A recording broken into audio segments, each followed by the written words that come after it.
घने पीपल और बरगद से भरे एक बड़े जंगल में राजा शेर बहादुर का राज था। शुरुआत में सब कुछ ठीक चलता था, पर धीरे धीरे दरबार के अफसर कामचोर होते गए। एक दिन सुबह सुबह गधा धन्ना हांफता हुआ दरबार में पहुंचा।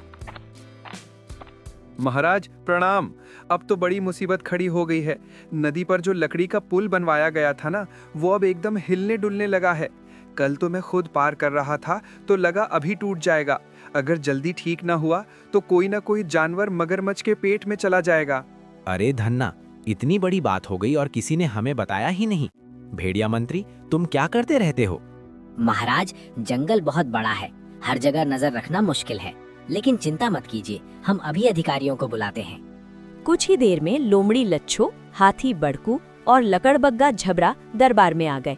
राजा शेर बहादुर, सुनो सब लोग, नदी का पुल टूटने वाला है, इसे तुरंत ठीक करवाओ। जंगल के जानवरों की जान का सवाल है। महाराज, बात तो ठीक है, लेकिन पहले हमें कागज पत्तर बनाना पड़ेगा, नापजोख करनी पड़ेगी, फिर योजना बनेगी, तभी तो काम शुरू होगा। अरे लोमड़ी बहन, जब तक तुम कागज बनाओगी तब तक तो पुल ही नदी में बह जाएगा। सीधा काम क्यों नहीं करते? देखो भाई धन्ना, काम करना इतना आसान नहीं होता। हमारे मजदूर थके हुए हैं, लकड़ी भी चाहिए, रस्सी भी चाहिए और थोड़ा इंतजाम भी करना पड़ेगा। कैसा इंतजाम? अरे समझदार को इशारा काफी होता है। थोड़ा गुड़ चना, थोड़ा फल फूल, तभी तो मजदूरों का मन लगेगा। गधा सब समझ गया कि ये लोग काम से बच रहे हैं। वो मायूस होकर जंगल के कुछ जानवरों के पास गया, हिरन, बंदर और बैल। अरे भाई लोगों, ये दरबार वाले तो काम करने के नाम पर बस बहाने बना रहे हैं। अगर ऐसे ही चलता रहा तो जंगल में कोई काम समय पर नहीं होगा। तो फिर क्या करें धन्ना भाई? अरे एक जुगाड़ है, थोड़ा नाटक करना पड़ेगा। कुछ दिन बाद खबर फैल गई कि पास के बड़े जंगल का राजा शेर विक्रमदांत निरीक्षण करने आने वाला है। ये सुनते ही दरबार में हड़कंप मच गया। राजा शेर बहादुर, अगर दूसरे जंगल का राजा आया और उसे यहाँ गड़बड़ मिली तो हमारी इज्जत मिट्टी में मिल जाएगी। जल्दी करो, पुल ठीक करो, रास्ते साफ करो, तालाब बनाओ, सुरक्षा बढ़ाओ। अब जो अधिकारी पहले बहाने बना रहे थे, वही दिन रात काम में लग गए। जल्दी लकड़ी लाओ, पुल आज ही मजबूत होना चाहिए। अरे सफाई करो भाई, पत्ते कचरा सब हटाओ। मेरी टोली जंगल के चारों तरफ पहरा देगी। कुछ ही दिनों में पूरा जंगल चमकने लगा, पुल भी नरा और मजबूत बन गया। तभी गधा धन्ना दरबार में हंसते हुए पहुंचा। महाराज, एक बात बताऊं, नाराज मत होना। वो जो दूसरे जंगल का राजा आने वाला था, असल में ऐसा कोई राजा है ही नहीं। वो तो हमने बस डराने के लिए कहानी बनाई थी। सुनकर सब हैरान रह गए। राजा शेर बहादुर गंभीर होकर, तो मतलब तुम लोगों ने हमें सबक सिखाने के लिए ये चाल चली? महाराज, अगर हम ऐसा नहीं करते तो ये कामचोर अफसर कभी काम नहीं करते। जंगल के जानवर रोज परेशान हो रहे थे। राजा कुछ देर चुप रहा, फिर बोला, धन्ना, आज तुमने हमें आईना दिखा दिया। गलती सिर्फ मंत्रियों की नहीं, मेरी भी है। मैंने भी कभी खुद जाकर जंगल की हालत नहीं देखी। फिर राजा ने दरबार में घोषणा की, आज से हर काम की जांच मैं खुद करूंगा और जो भी अफसर काम चोरी करेगा उसे पद से हटाया जाएगा। जंगल के सभी जानवर खुश हो गए।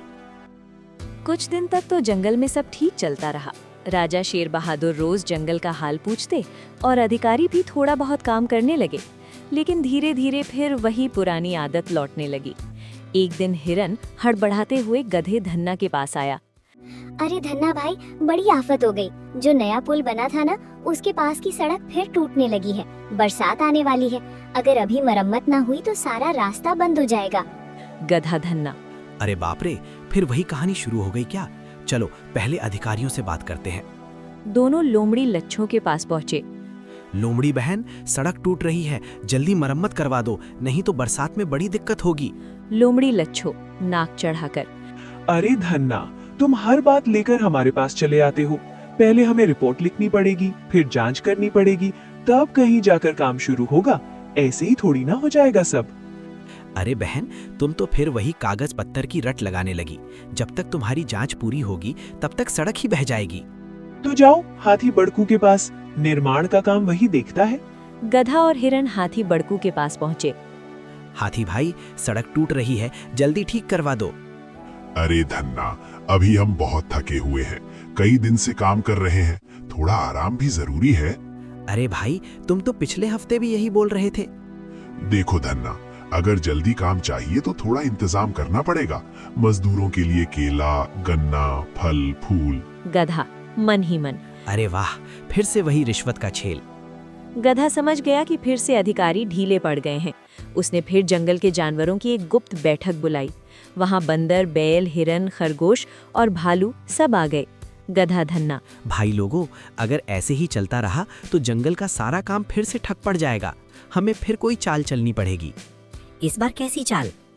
इस बार हम सब काम खुद करेंगे, लेकिन ऐसा दिखाएंगे कि कोई बड़ा खतरा आने वाला है। सभी जानवर हैरान हो गए। कैसा खतरा? हम खबर फैलाएंगे कि बरसात में नदी का पानी इतना बढ़ेगा कि अगर सड़क और तालाब ठीक ना हुए तो पूरा जंगल डूब जाएगा। अगले ही दिन खबर पूरे जंगल में फैल गई। जब ये बात राजा शेर बहादुर तक पहुंची तो वो तुरंत दरबार बुलाता है। राजा शेर बहादुर, अगर सच में ऐसा खतरा है तो हमें तुरंत तैयारी करनी होगी। भेड़िया मंत्री, सब अधिकारियों को बुलाओ। कुछ देर में लोमड़ी, हाथी और लकड़बग्गा डरते डरते दरबार में आए। राजा, अगर बरसात में जंगल डूब गया तो तुम सब जिम्मेदार होगे, इसलिए अभी से सड़क, तालाब और नदी की व्यवस्था ठीक करो। ये सुनते ही सभी अधिकारियों के होश उड़ गए। जल्दी लकड़ी लाओ, सड़क को मजबूत करना होगा। तालाब की सफाई करो ताकि पानी जमा हो सके। मेरी टोली रात दिन पहरा देगी। कुछ ही दिनों में जंगल की सड़कें, तालाब और रास्ते फिर से ठीक हो गए। तभी गधा धन्ना मुस्कुराते हुए दरबार में आया। असल में जंगल डूबने वाली खबर भी हमारी बनाई हुई थी। दरबार में सन्नाटा छा गया। महाराज, जब तक डर या जिम्मेदारी सामने ना आए ये अधिकारी काम ही नहीं करते, इसलिए हमें ऐसा करना पड़ा। राजा कुछ देर सोचता रहा, फिर हंस पड़ा। धन्ना, तुम भले गधे हो लेकिन दिमाग बहुत तेज है। तुमने बिना लड़ाई किए पूरे जंगल को फिर से संभाल दिया। फिर राजा ने घोषणा की, आज से धन्ना गधे को जंगल सलाहकार बनाया जाता है। ये हमें सच बताने से कभी नहीं डरेगा। सभी जानवर खुशी से चिल्ला उठे।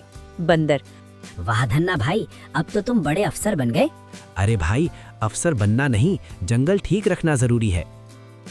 एक शाम लोमड़ी लच्छो, लकड़बग्घा भौंकू और हाथी बड़कू आपस में बातें कर रहे थे। अरे भाई, ये गधा धन्ना तो अब बहुत ही बड़ा बन गया है। हर बात में नाक घुस आता है।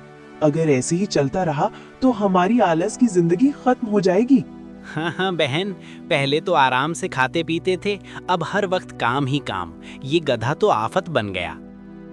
तो फिर क्या करें? राजा तो उसकी बहुत तारीफ करते हैं। लोमड़ी की आंखों में चालाकी चमक उठी। अगर राजा को लगे कि धन्ना ने कोई बड़ी गलती कर दी तो राजा खुद उसे हटा देंगे। तीनों ने मिलकर एक नई चाल चलने का फैसला किया। अगले दिन जंगल में अफवाह फैल रही कि धन्ना गधा जंगल का अनाज चुपके चुपके अपने घर ले जा रहा है। ये बात सुनकर जानवरों में हलचल मच गई। खरगोश, हिरन, बंदर सब आपस में बातें करने लगे। अरे यार, क्या सच में धन्ना ऐसा कर सकता है? ना रे, धन्ना तो अच्छा है, लेकिन अगर खबर सच हुई तो? उसी समय राजा शेर बहादुर तक भी ये खबर पहुंच गई। राजा ने तुरंत दरबार बुला लिया। धन्ना, तुम्हारे ऊपर बहुत बड़ा आरोप लगा है। क्या तुम सच में जंगल का अनाज अपने घर ले जा रहे हो? महाराज, अगर आप इजाजत दे तो मैं सबको सच्चाई दिखा सकता हूँ। राजा ने सिर हिलाया। सभी जानवर धन्ना के पीछे पीछे चल पड़े। धन्ना सबको जंगल के किनारे ले गया। वहाँ कई बीमार और बूढ़े जानवर बैठे थे।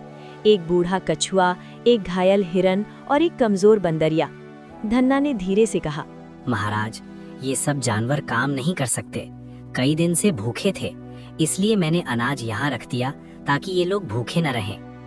अरे धन्ना भाई, तुम तो चुपके से अच्छा काम कर रहे थे। तो ये झूठी खबर किसने फैलाई? महाराज, मैंने अपने कानों से सुना था। ये खबर लोमड़ी लच्छो, लकड़बग्घा भौंकू और हाथी बड़कू फैला रहे थे। तीनों के चेहरे उतर गए। तुम लोगों को शर्म नहीं आई? जिसने जंगल के कमजोर जानवरों की मदद की, उसी पर झूठा आरोप लगा दिया। महाराज, गलती हो गई, हम बस उससे जलते थे। महाराज, इन्हें माफ कर दीजिए। अगर ये लोग सुधर जाएं तो जंगल का भला ही होगा। धन्ना, तुम्हारा दिल भी बड़ा है और दिमाग भी। आज से जंगल में एक नया नियम होगा। हर महीने अधिकारी गरीब और कमजोर जानवरों की मदद करेंगे। अरे धन्ना भाई, तुम तो गधे कम महात्मा ज्यादा लगते हो। अरे भाई, गधा हूँ लेकिन दिल तो जंगल वालों के लिए ही धड़कता है। एक घने जंगल में 3 पक्के दोस्त रहते थे। लोमड़ी, गधा और बंदर तीनों हमेशा साथ रहते, साथ खाना ढूंढते और साथ ही हंसी मजाक करते। लेकिन उसी जंगल में एक सियार और एक जंगली भालू भी रहते थे, जो इन तीनों की दोस्ती देखकर अंदर ही अंदर जलते रहते थे। एक दिन सियार भालू से बोला, अरे भालू भैया, देख रहे हो ना इन तीनों की दोस्ती, दिन रात साथ घूमते हैं, हंसते हैं, खाते हैं, पूरे जंगल में इनकी ही चर्चा होती रहती है। हम लोग जैसे कोई है ही नहीं।